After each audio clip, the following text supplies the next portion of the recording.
एक जज और एक पत्रकार को अनिवार्य रूप से स्वतंत्र यानी आजाद होना चाहिए। अगर वो लड़खड़ाते हैं तो पूरा लोकतंत्र हिल जाता है।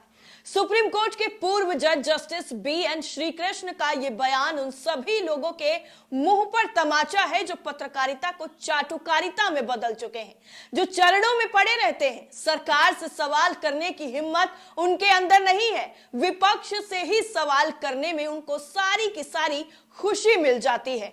जो सिर्फ और सिर्फ पत्रकारिता को एक प्रोफेशन समझते हैं, उन लोगों को यह समझने की जरूरत है कि पत्रकारिता सिर्फ आपके लिए नौकरी ही नहीं है, बल्कि ये वो जिम्मेदारी है जिसे आप अपनी पूरी ईमानदारी के साथ निभाना है।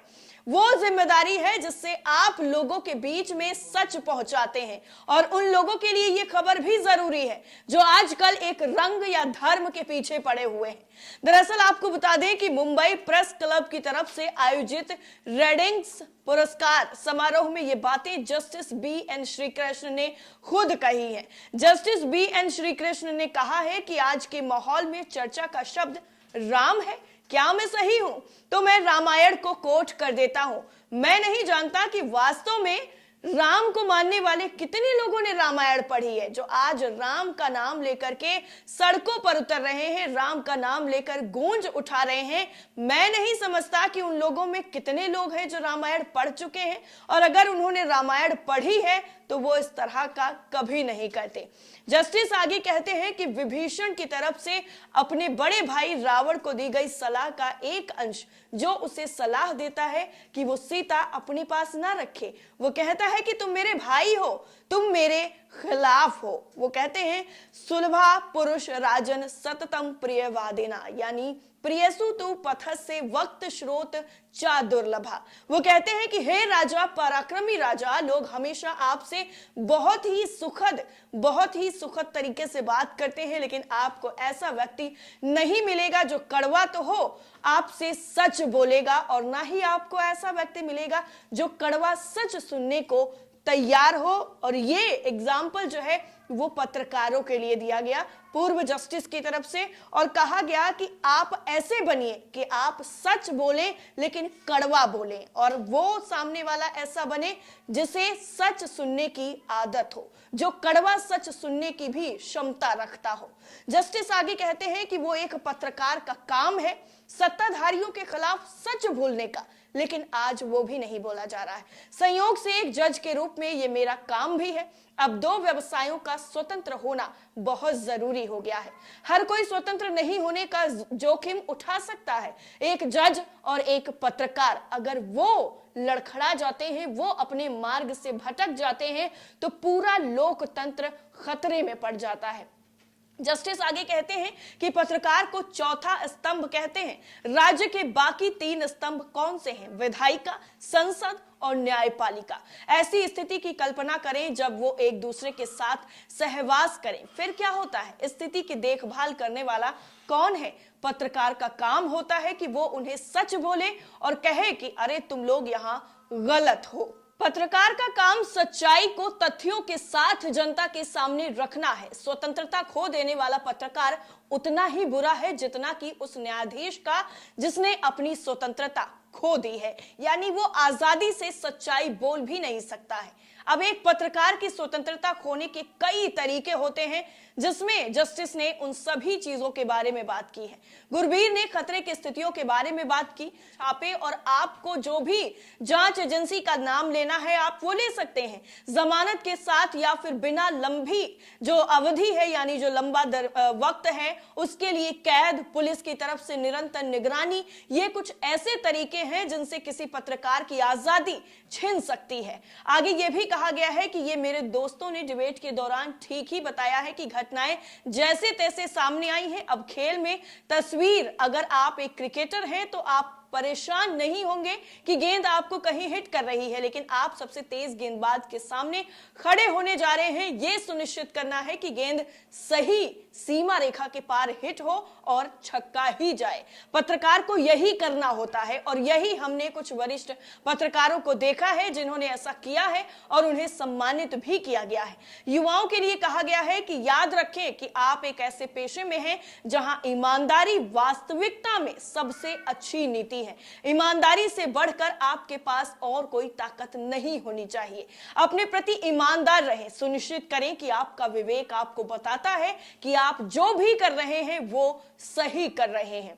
अब एक जज के रूप में हम हमेशा इसे न्यायिक विवेक कहते हैं, और मैं हमेशा कहता हूं कि यह पत्रकार की अंतरात्मा है जो उसे बताए कि वो व्यक्ति जो कर रहा है वो सही है या फिर नहीं है। क्या ये समाज की भलाई के लिए है? क्या ये सभी साथी नागरिकों की बेहतरी के लिए है? अगर ये वो परीक्षा है जिसे आप अपनाते हैं तो कोई बात नहीं कि आपके रास्ते में कौन और कितना ज्यादा खतरा पैदा कर सकता है। हाँ, मेरा मतलब है कि पूरा मुझे यकीन है कि मैंने आपातकाल देखा है, और इस तरीके से जो भी मैंने परिस्थितियां देखी हैं उन सारी परिस्थितियों में मैंने अपना विवेक नहीं खोया है। मैंने अपनी ईमानदारी को बनाए रखा है और आज उस मुकाम पर हूं। कैसे बार बार लोग परेशान हो जाते हैं, उनको परेशान किया जाता है, कभी उनकी बिजली काट दी जाती है, कभी उनको गिरफ्तार कर लिया जाता है, कभी उन पर छापेमारी की जाती है। इन सभी चीजों से इतर आपको उस सच्चाई को लोगों तक पहुंचाना है जिसकी जिम्मेदारी आपने अपने कंधों पर उठा रखी है। ये सभी तरीके दुनिया भर की शक्तियों की तरफ से अपनाए जरूर जाते हैं। भारत के बारे में कुछ भी अजीब नहीं है। जस्टिस कहते हैं कि मुझे बताया गया है कि हम अभी भी एक स्वतंत्र देश हैं। मैं ये भी मानता हूं कि ये एक आजाद देश है। हाँ, ऐसे संकेत हैं जो हमें चिंता का विषय जरूर देते हैं, जिन पर हमें गहन मंथन करने की जरूरत है। गुरबीर ने उनकी एक पूरी लंबी लिस्ट भी दी है। मैंने डेटा नहीं देखा है, लेकिन मुझे लगता है कि उसने अपना डेटा सही मायने में एकत्र जरूर किया है और इसका सही प्रतिनिधित्व भी किया गया है। अगर ये सच है कि पत्रकारों पर हमले हो रहे हैं तो ये बहुत ही ज्यादा चिंता का विषय है। केवल पत्रकार ही नहीं, हर व्यक्ति भी चिंता का विषय है। क्या सच में ऐसा हो रहा है? क्या इस देश में पत्रकारों को पीटा जा रहा है? क्या पत्रकारों को बेवजह गिरफ्तार किया जा रहा है? शायद 5-10 साल की कैद के बाद छूट भी जाएं, लेकिन अपनी ईमानदारी नहीं छोड़नी है। जस्टिस BN कृष्णा ने कहा है कि क्या पत्रकारों को इस तरह की खुली या परोक्ष धमकी दी जा रही है? अगर ऐसा हो रहा है तो चौथा स्तंभ लोकतंत्र को बनाए रखने की अपनी शक्ति से पूरी तरह से वंचित होने जा रहा है, क्योंकि अगर पत्रकार दबाव में आकर काम करेगा तो वो काम नहीं कर पाएगा। जस्टिस BN श्री कृष्णा ने आगे कहा है कि जैसा कि हमने कहा है कि जब सीजर गिरता है तो आप और मैं सब एक साथ गिरते हैं, तो चलिए उम्मीद यही करते हैं कि ऐसी स्थिति ना आए जिसमें पत्रकारिता को खतरा हो। आज के युवा स्थिति से निपटने में सक्षम हैं, स्थिति का सामना कर सकते हैं और बहादुरी से सामना करते हैं, और वो उस मुकाम तक भी पहुंचते हैं जहां का उन्होंने लक्ष्य स्थापित किया होता है, जहां का उन्होंने अपना गोल बना रखा है। वहां तक किसी भी मुश्किल का सामना करने के बाद भी वो पहुंच सकते हैं। लेकिन यहां पर पहुंचने तक आपके बीच में जितनी भी मुश्किलें आएंगी, जो भी रुकावटें आएंगी, उन सभी रुकावटों के बावजूद भी आपको अपने विवेक पर संयम रखना है, आपको सब्र करना है, आपको आगे बढ़ते जाना है बिना अपनी पहचान को खोए हुए। वाकई आप जो रियलिटी में हैं वही चीज आपको वहां तक पहुंचने में भी कायम रखनी है, जिस चीज के लिए आप आधी जिंदगी से ज्यादा सफर करते हैं, प्रयास करते हैं, और वहां तक आखिर में जब पहुंच जाते हैं तब अगर आपको यह लगता है कि आपने अपना विवेक खो दिया है, आपने अपनी पहचान खो दी है, तब आपके पास पीछे लौटने का कोई रास्ता नजर नहीं आता है। इसलिए अपनी डिग्निटी को पहचानिए और जो कुछ भी हो रहा है उसको इग्नोर करते हुए आप अपनी सच्चाई और ईमानदारी के रास्ते पर बने रहिए। वहीं सोशल मीडिया पर पूर्व जस्टिस के इस बयान के बाद हलचल मच गई है और लोगों ने भी अपनी अपनी जो प्रतिक्रियाएं हैं वो सामने रख दी हैं।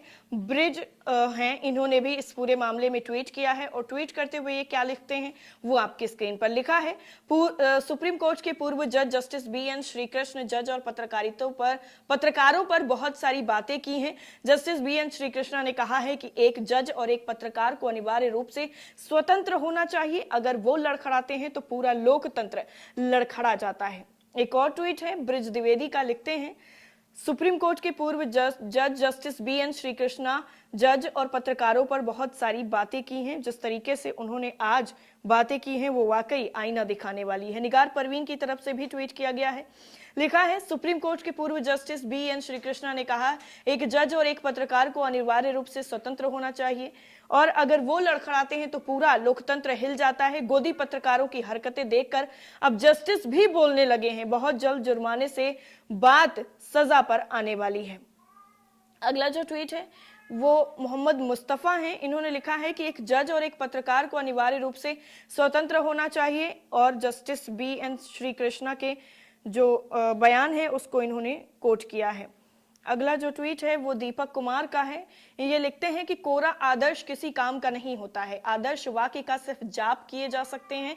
सत्य यही है कि फिलहाल देश के यही दोनों सेक्टर पूर्व स्वतंत्र रहकर पहले अपनी गरिमा खोई और अब स्वतंत्रता संग्राम में जुटे हुए हैं, क्योंकि इन्होंने ही स्वतंत्रता का मतलब असीमित और मनमाना समझा हुआ है। पहले इन लोगों ने अपनी चीजों का देखभाल नहीं की, इस तरीके से बताया गया। हेल बॉय है, लिखते हैं कि जज भी बेचारे क्या ही करें, कुर्सी बचाएं तो संविधान खतरे में, संविधान बचाएं तो कुर्सी खतरे में और दोनों बचाएं तो जान खतरे में। यानी सीधा सीधा इन्होंने जो है आरोप लगाते हुए ये चीजें कही हैं कि आखिर पत्रकार और जज कहां तक की निष्पक्षता की बात करते हैं। अगर वो ईमानदारी और निष्पक्षता से बात करते हैं तो उनकी जान पर बन आ जाती है। वैसे इस बात में कितनी सच्चाई है इस चीज की पुष्टि हम नहीं करते हैं, लेकिन सोशल मीडिया पर जो लोग लिख रहे हैं वो जानना भी आपके लिए बेहद जरूरी है। इस पूरी रिपोर्ट को लेकर आपकी राय क्या है और पूर्व जस्टिस के इस बयान पर आप क्या सोचते हैं, कमेंट करके हमें जरूर बताइएगा। जय हिंद।